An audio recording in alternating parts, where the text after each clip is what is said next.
1973, I set up an acupuncture college, which after 13 years of hard work was accepted into the tertiary college system as a university course, one of the first in the Western world for Chinese medicine. And I promptly left, wanted a change of scene. And it was then I started doing, there was a lot about Chinese medicine I just didn't understand. Even though I was teaching it for 13 years, I still didn't understand it. And so I began to research aspects of it that I was interested in. And so between 1983 to the present, I've been on this quest to try and sort out once and for all what on earth this alternative medicine is about. And from the questions you ask, I think, yeah, I've been there, you know. So, yeah, it's very much a journey of the last 30 years or so. As a teenager and later, I did yoga. And I studied yogic philosophy, and then I studied the Buddhist psychology, if you like, about mind and body stuff. This is way back 1970s, and you remember, oh you don't, there's the hippie days. And that didn't satisfy me. I've got this great desire for closure, I want things to fit.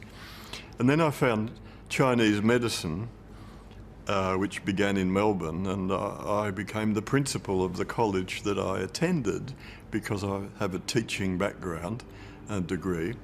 And none of it made any sense because the Indian material in yoga and the Chinese material don't fit, and neither of them fit with medicine.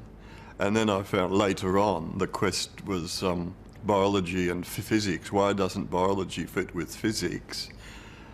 And we have all these bits and pieces of material about us and our health and our well-being that don't fit together. And I couldn't make sense. I'm very good at trying to fit something together, make closure, if you like.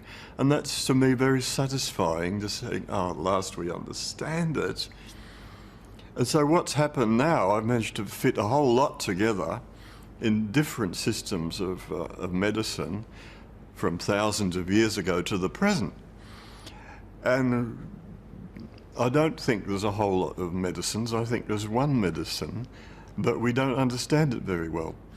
And I include myself in that. And I think a certain amount of it was I lost a great number of teeth when I was a teenager. I was forced to go to dentists and have more and more extractions and so on.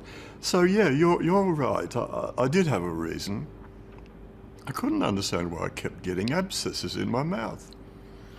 And then even 2003, when I met Harry, I was still getting abscesses in the ears. It's only 2008. Now I understand. It's gone. But now I understand what was happening all my life from age 15 to age 50-something. So I guess, yeah, it sounds a bit silly to you, but it was important to me. I wanted to know what on earth could be going on. Like Harry, I managed to get chronic fatigue fairly badly. How did it manifest? At the age of 50, I gave up natural medicine, well and truly. I was so sick and tired of herbalists, homeopaths and hands-on people and massage. Oh, I can fix that. All you do, they're making, you know, people get tired of the outrageous claims and the silliness. And I thought there must be an underlying framework that all of these things that work a bit are referring to. There must be a big theory of medicine that includes Reiki, massage, taking pills, yoga, and so on, homeopathy, or this sort of thing. They're all completely different, but what's the same about them is that they're all about giving information to the body. I can say that now in 10 seconds, but it took 35 years to be able to see it, because they've all got one thing natural medicine's got is a lot of theories, you see, but they're not interested. To me, it either works or it doesn't work. I couldn't tell you how many ideas I've dropped, perfectly respectable ideas out of books about natural medicine. And I studied books on herbalism, I studied books on homeopathy, I studied books on meditation. It went on and on. I just naturally gravitate to it. And I guess I was very disillusioned about the whole trip because they talk such a lot of nonsense, and they're well-meaning, lovely people, and they're nice. And I said, yeah, you say this works, and then you do it, and it doesn't work. And the thing that natural medicine lacks is this underlying framework and this repeatability. It's got to work in a substantial number of cases, or people just say, yeah, it was just one of those things, you know, anecdote. If you get 100 people and 80 of them out of the 100 show significant improvement, that's a scientific sort of a statement or premise of interest. With an intraceutical treatment, we put them through a diagnostic matching test to see what they're like. Are you like this? Are you like that? Every now and then you hit one and say, yes, it's like that, or yes, it's like that. And we treat the healthy part of the body and leave the sick bit alone. It's the opposite of what everybody else does. We treat health, not sickness.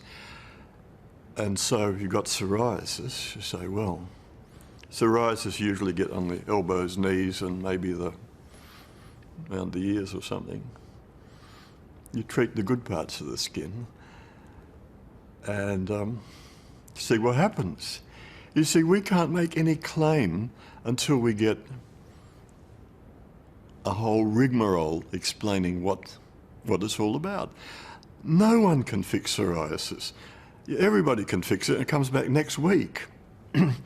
So we took another approach, and we said, well, we've got a medical system that hands out drugs that are toxic to anybody at the drop of a hat or less. We've got a hospital system that takes bits out if they don't work. Would you go to a mechanic with your Ferrari and it said, this bit doesn't work, this bit doesn't work? Because I saw a guy doing a ride-on mower and he's throwing bits out that didn't need. And sure, your body can keep working pretty well with a whole lot of its bits, but I don't see health as handing out toxic substances or removing bits that don't work. I see it as making it work better than it was. And Harry's this wonderful idea. We can change ourselves as people. We can develop.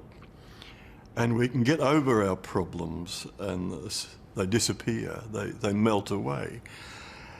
And we ended up talking about healthcare instead of medicine. We say, well, we need medicine. You get a broken leg or a broken neck or in a car accident, you've got to have emergency care, and they're very good, very devoted at it. So I don't see the conflict. So we come down to saying, well, there's a certain number of people in the community who want to achieve more, get rid of some of their aches and pains and ailments, and we can help them, we can show them how to do it. I think the biggest eureka moment, I'm still having them, but we realised that the body's more than a bag of chemicals. The treating at the chemical level is fine. But it's as if, what's the use of talking to the employees when you can go to the head office? And we're looking for the control system. Can we correct where the problem's going wrong instead of the... If you look at me, if you ask me, the disease is a car crash. It's what happened as a result. And we need to go back 200 metres to find out what started the car crash. So if you like, why treat the result when you can get at the cause? And the cause is by no means clear. And what we've done is try to use Chinese medicine and traditional Indian Ayurvedic medicine ideas, which are very ancient. And they've stood the test of time. They're still going, you know. And we thought that we're picking up clues from tracing ancient medical systems and finding a scientific way of evaluating them. Otherwise, if you haven't got some way of testing something, you're a philosopher. If you've got a rigorous objective test, you're a scientist. And I think I'd rather go to a scientist than a philosopher for health and healing. I want to know that something has been tried properly and evaluated properly. So that's what happened. The biggest breakthrough was finding in the middle 1990s, a way of a tool for measurement of something that we'd been trying to measure for 80 years. The physicists didn't know how to make measurements of the quantum field. And so they got elaborate mathematics devised by Richard Feynman and other great physicists. They've done it. We know how the quantum field works, but we still can't measure it.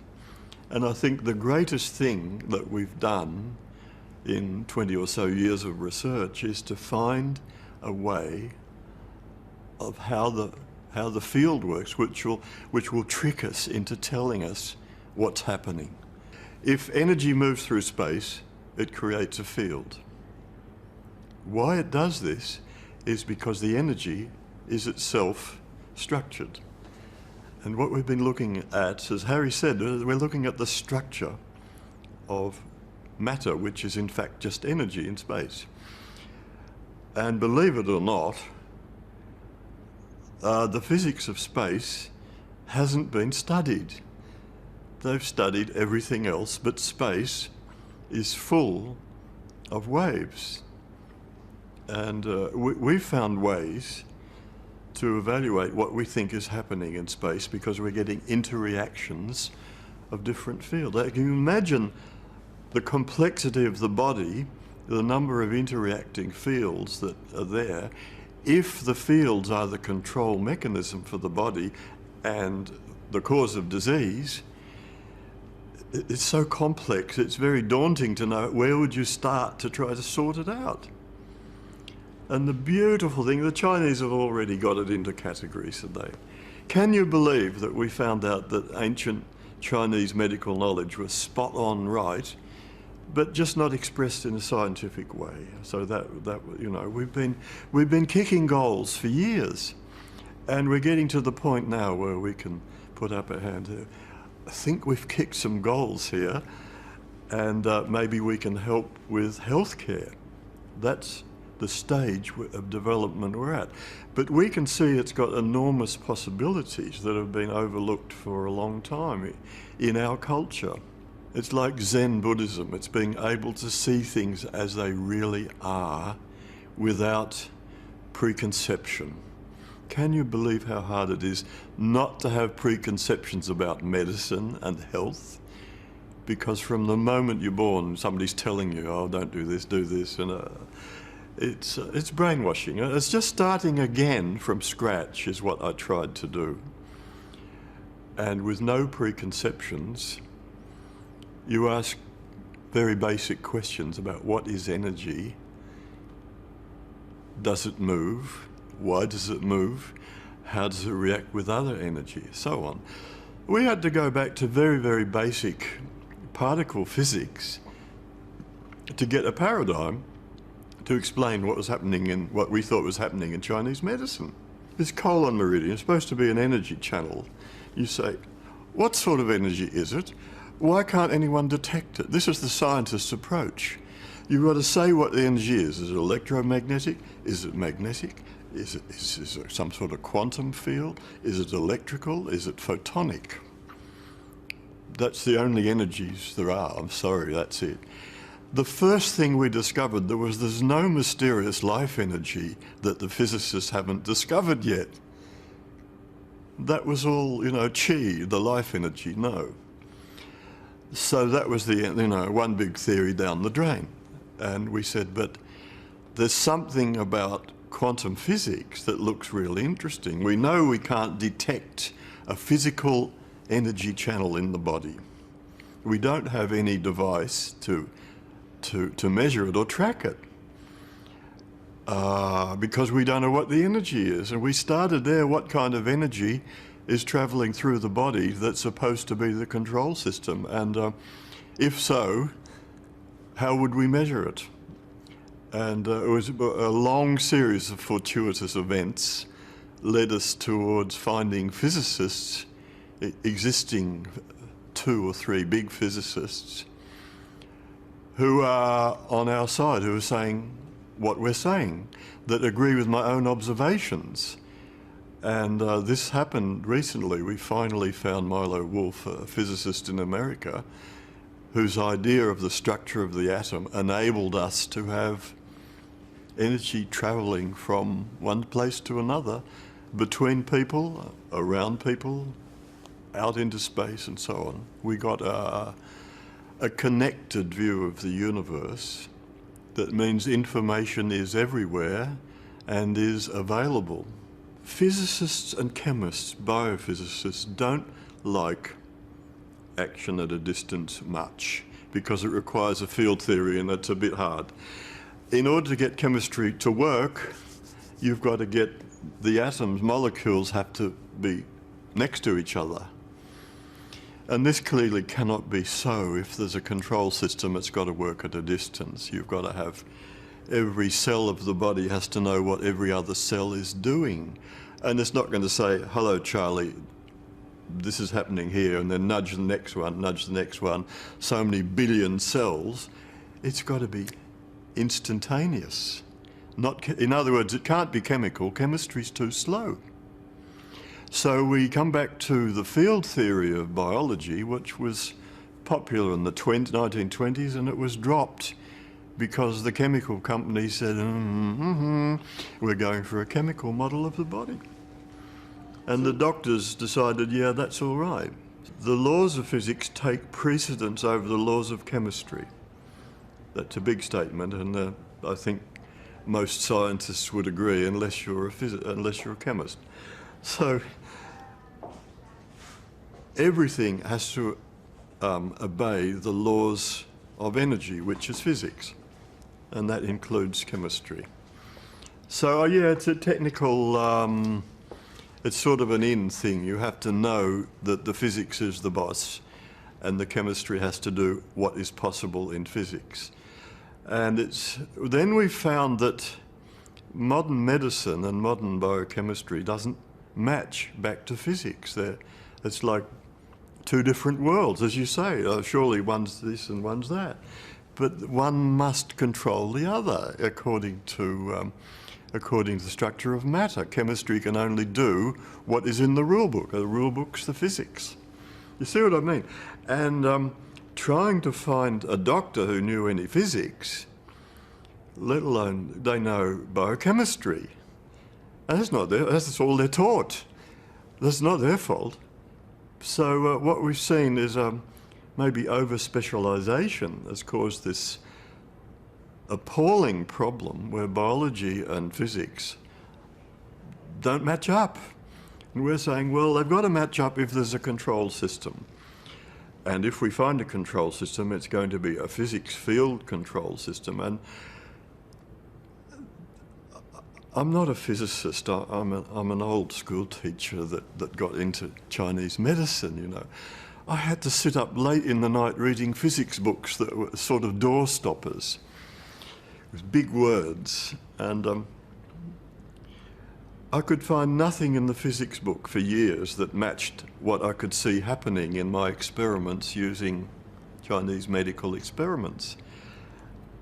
Finally, we found Feynman and interreactions. Feynman is about reactions of light with electron and interactions of energy between particles. And it might seem a long shot as having anything to do with medicine, but it makes a field. It makes something called the quantum electrodynamic field. We said, yeah, because I'd done experiments showing we get a field. I found out how to set up a QED field. Have you ever thought why we don't get too hot and burn up? How is it the body manages to keep the temperature? If your core temperature of your body changes by 1 degree centigrade, more, about 1.5, you die. How does the body, night and day, and fair weather and foul, manage to adjust the body's temperature to within 1 degree for 70 or 80 years? I don't think anyone knows how the body regulates its temperature, and I don't think, we're talking about basics. How does the body regulate its blood pressure, its temperature, its pH, and so your heart rate, all the big ones. And they say, oh, it's the midbrain. This is the normal neurological response. They say, and what controls the midbrain? You remember that picture of the elephant supporting the earth? And then one bright spark in ancient Greece said, yeah, but what's supporting the elephants? And they said, it's another set of elephants. So it's one of those. You've got to say, supposing we don't have elephants, say, well, what is controlling the midbrain? And then you say, well, I don't know. You've got to get something that's autocephalous. Can I say autocephalous? It means having its own brain, having its own head. Our bodies adjust themselves. They don't need that much. We need to refer to outside. But our body adjusts its own pH, its own temperature, its own blood pressure, and so on. It knows when to stop growing and when to start. And you say, how does it know? What is the... And until now, everybody said, oh, there's genes, It doesn't appear as if the geneticists are able to give us enough to convince us that that is the control system. And more I'm convinced that it's not the control system of the body. It's the library of the body to remember how to make 200,000 proteins. It's not the same as remembering the mechanism for adjustment, very fine adjustments of temperature and pressure over your lifespan. So we went for a field which is able to do things long distance. The only kind of field we could find that measured up, people think, oh yeah, we've got an electrical field, and a lot of work's been done on that for 40 years on the electrical characteristics of the body. It's not an electrical field that we've found that that's not enough to explain it all. It's got to have information in it. It's the information is the control, and the field is the carrier. So what we're saying hasn't been said before. We're saying to get a medical system to go, you've got to have a carrier and you've got to have information. Energy and information together means control system. And it's not easy stuff. We were lucky enough to get clues about the details of a control system straight out of a physics experiment that I did that actually Harry put me up to. A fairly far out experiment, he suggested. He turned out he was right. Now, all of this sounds like something out of fantasy land. And so we do the ultimate test in science is, does it work? And so I've got a big rubbish bin full of bottles of things that didn't work. I've got tons of things. Every now and then you'd find something interesting. You keep with that. So the big test, does it work? If it doesn't work, I dropped it. And I've been dropping things for 30 years that didn't work. And we're left with a very small proportion of things that have an effect. So I'm saying this is all worked out on trial and error. And that is a monumental effort of testing over years and years. Yeah, the independent scientists are going to ask for an objective measurement. And you know how there's always a catch-22, particularly with something new. Since 1923, when quantum physics was born, there's been no way of adequately measuring what's happening.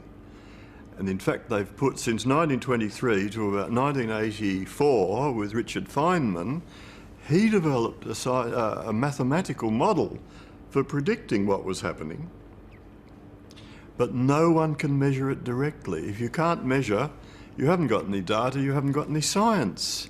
You see our problem. We were up against a baffling problem of quantum physics, because I became certain that it was a quantum field, and what was that? And I read everything I could about it. All of the millions of cells in the body have to be regulated in a time space of your life within very narrow parameters, or you die. How is it that from the tip of your toe to the top of your head, there is some information that all the cells are getting that is keeping it exactly right to sustain life? And the medical traditional idea is that it's hormones and enzymes. You know how long it takes enzymes and hormones to get from here to there? Minutes. We've got to have an instantaneous control system that is able to adjust very finely. And we found, interestingly enough, the biologists have found that all the processes in the body are like a gradual switch. You know, you get a switch just on or off, 2 positions. The body's not like that. It turns off gradually. Can you imagine what sort of mechanism is required to get a switch from full on to full off? That's pretty sophisticated, and your body does it with all the major activities of your body. How is this possible? What is the mechanism? And then the problems we had were immense, because you only get a field when you get energy moving from one spot to another. And no field if it's stationary. And then we found, aha! We found a physicist who says that matter puts out a field anyway, just by being there. And we said, that's the one we want. We don't want an electrical field because we've got to have a zap going from here, a zap going back. And you know, we'd have to run it on a battery. And I haven't found any batteries in the body. I haven't found any radio transmitters in the body. If they did, they'd think I was schizophrenic. And you see what I mean? We found that the quantum field is exactly right for what we want. And then the extraordinary thing is we found that when you get a certain structure of a quantum field, it has certain characteristics. The extraordinary thing was we found the body was living off energy from space, just what is there, and that you needed the food because of what's in it. Well, the extraordinary thing, everybody thinks we get energy from carbohydrates and fats and so on. Then when you look at the fine print in the biological textbooks, you find, it's the bonds between the C's, O's and H's in the carbohydrate that the body, and what the bonds are just magnetic energy. And I like it. We live on energy, and everything else is to get the energy to us. So I must admit I've spent many a night in complete despair and bafflement about how on earth could this be so, and how can the ideas of biology be so wrong, you know. And you shake your head and you go, that couldn't be right. I know we live on Mars bars, you know. I know it's really chocolate that we all want. And people don't go running around saying, oh dear, I need my magnetic fix, you know. It's not like that. But we're reluctantly looking at these ideas as a possibility. The glorious thing is when we go back to Chinese medicine and see where do they think you got the energy from. And they've got this thing called yuan, or source energy, that comes from the air. Everybody knows how to turn the nervous system off. You have an anaesthetic. Great. We need that for operations. Does anyone know how to make the nervous system work better? And here's where we get the control system. In a moment of complete abandonment, I did psychology at university, and I remember you've got brain waves. And I said, let's make an infoceutical out of alpha, beta, gamma, and delta waves that, for some odd reason, the brain wouldn't manufacture all these brain waves for no purpose, would it? And they don't know what they're doing then. I said, well, maybe that's the carrier wave for a lot of information in the nervous system through the body field. Aha! So what we did was I got analogues and put them in, imprinted it into the medicine, we're not allowed to say medicine, into the infoceutical, into the health device, whatever it's called, and bingo! We got amazing improvements in the activity of the nervous system with me, with Harry, lots of people. And this is the first time anyone had made the nervous system work better. You can't make the nervous system work better by taking drugs or vitamin pills or anything. Because nobody knows how the nervous system works. So how can you make it work better? And we're saying, well, the nervous system is obviously a key part of the body field, because the nervous system's got electric charge. You don't get a quantum field until you've got an electric charge, and you've got electric charge straight down your spine. Love it. So we would develop, this is all complicated stuff, but the point was we got the nervous system to work better, and we called it nerve driver, because it helps the energy field of the nerves. And we didn't do it by chemicals, we did it by low frequency sound. Here you've got to have knowledge about how the field is structured, what the different frequency ranges are, if there is a frequency range, how strong it has to be. You know, there's all the scientific parameters. All structures have a resonant frequency. We found in the Neijing Su Wen, ancient Chinese textbook of medicine, or Neijing Su Wen, it says the heart is like an orb. An orb collects energy from space. It's like a collector. It's like a battery. And attached to that is this energy pathway called the heart meridian. And then the stomach is a different shape, a different frequency, another little energy pathway. So we went through the 12 major organs of the body and said, we've got a pathway going this at a certain frequency range. Then we had structure in the human body related directly to what it looks like. And it was beautiful. The Chinese did it 2800 BC. And I did it again in 1990 something, you know. It's not new, but what is new about it is we can extend it and make it scientific so we know what we're talking about. The Chinese medicine is very poetic and mostly impossible to understand, at least for the first 20 years. So what we're doing is what science is about, is refining knowledge and making it more accurate, and so you can communicate it. I couldn't talk to anyone about Chinese medicine if there's something wrong with the chung mai or dai mai is empty. Sorry, what did you say? Nobody wants to know all that stuff. They want to know, why have I got ingrown toenails, or why have I got stomach cancer? And can you fix it? You see what I mean? We've got a long way still to go before we can apply energetic medicine directly to a stated modern disease, because we're still grappling with the idea of structure creating a meridian. Well, it's pretty simple, isn't it? It shouldn't be there, so we take it out. That's pretty basic. What we're saying is a bit more sophisticated. It's saying cancer is a loss of control of growth. I go, right. You say, but what is it? Control of growth. What do you mean by that? Why do we look like this and not like somebody else? We've got a body field that makes us look like us, and it keeps us looking like us all our life. So Loss of control of growth means something in the body field fails, and it's got to be linked to the DNA, RNA, because that's about manufacturing new proteins for growth.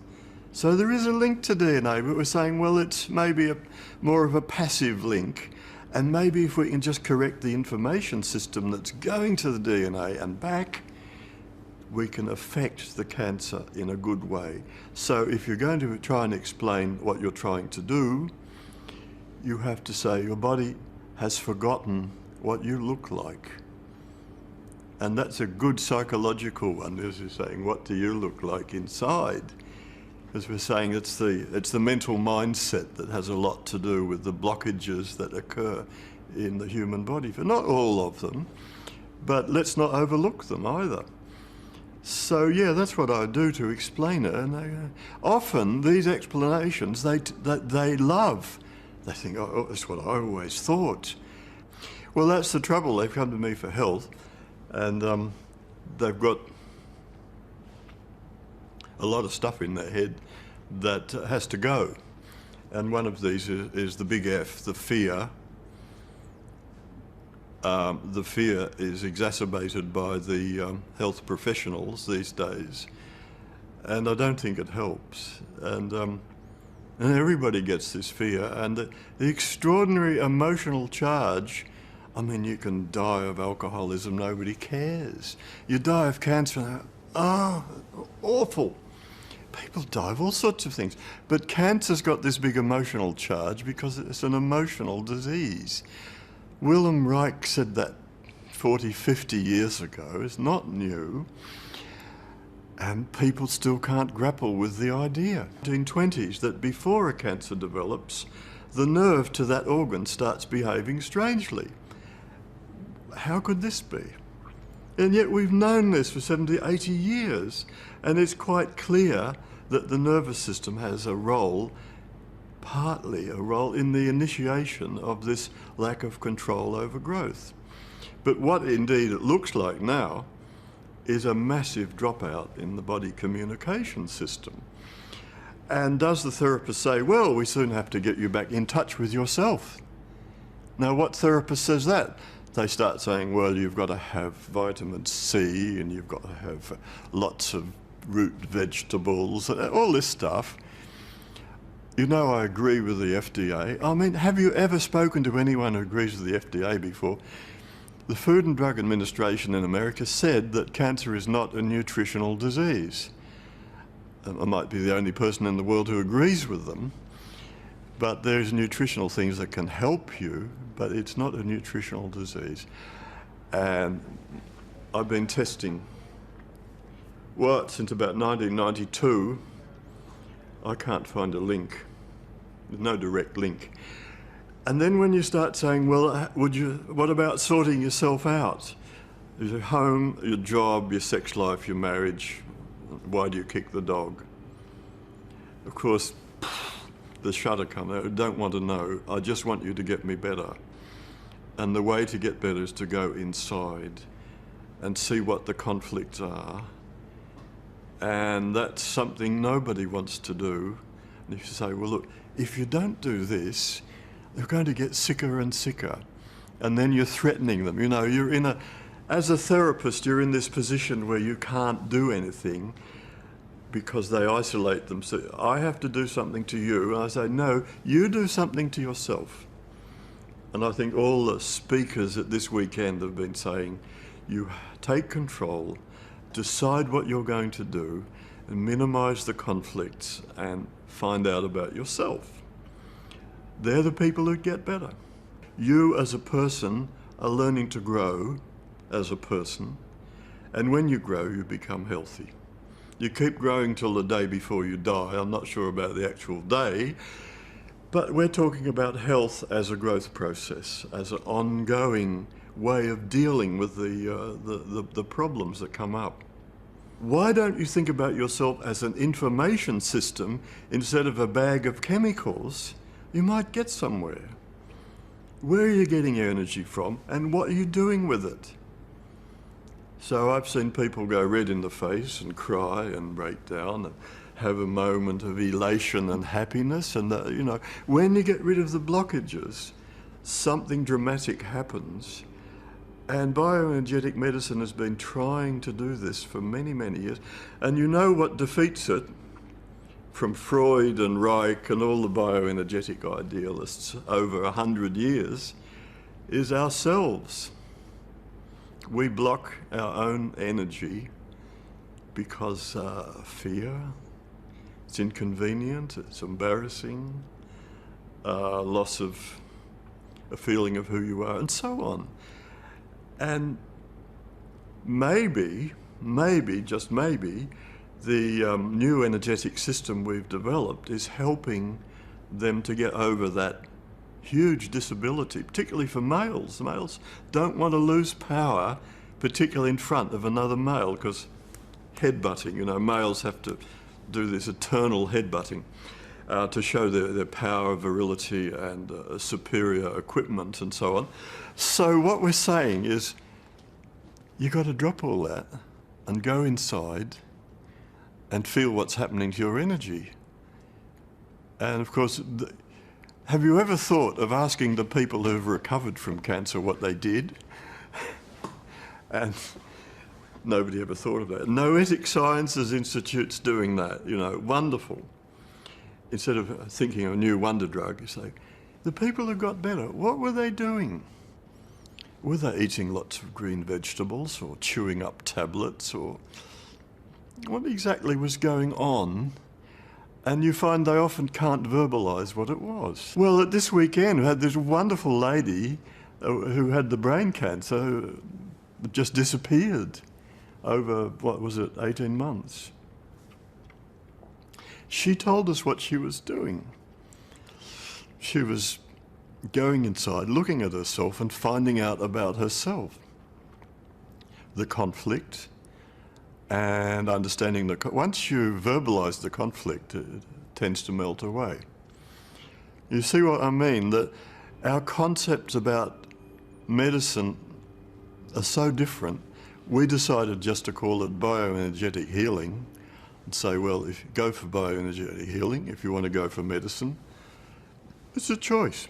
We're saying, well, what I've done is trace the mechanism for all these little therapies and saying it all belongs to a correction of information flow in the body, which is in a quantum field format, and that's why we've got the red flag out. We're yelling revolution. We've got a revolutionary way of explaining all of these different branches of bioenergetic medicine. Science is about looking at knowledge and sifting through and finding out more about it and optimizing it, getting it to work better. So if we get something that works in a large percentage of cases, we've got something. And I accept that as something required by the medical people. I accept that's what has to be done.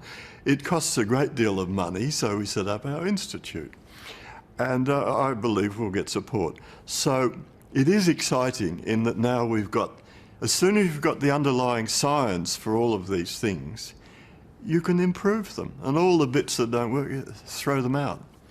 Once you've got the science, you can get the technology. And we've just, with the Nest device, I think we've just got a very primitive, the beginning of the technology that's required to read the body field.